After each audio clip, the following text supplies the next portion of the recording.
নমস্কার। কবি অন্নদাশঙ্কর রায়ের কবিতা খুকু ও খোকা। তেলের শিশি ভাঙলো বলে খুকুর পরে রাগ করো। তোমরা যেসব বুড়ো খোকা ভারত ভেঙে ভাগ করো। তার বেলা ভাঙছো প্রদেশ, ভাঙছো জেলা, জমি জমা ঘর বাড়ি, পাটের আরো ধানের গোলা, কারখানা আর রেলগাড়ি। তার বেলা চায়ের বাগান, কয়লা খনি, কলেজ, থানা, অফিস ঘর, চেয়ার টেবিল, দেয়াল ঘড়ি, পিয়ন পুলিশ অফিসার।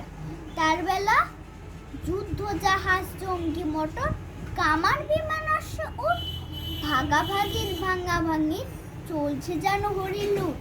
তার বেলা তেলের শিশি ভাঙলো বলে খুকুর পরে রাগ করো। তোমরা যেসব ঢেরে খোকা বাংলা ভেঙে ভাগ করো। তার বেলা নমস্কার।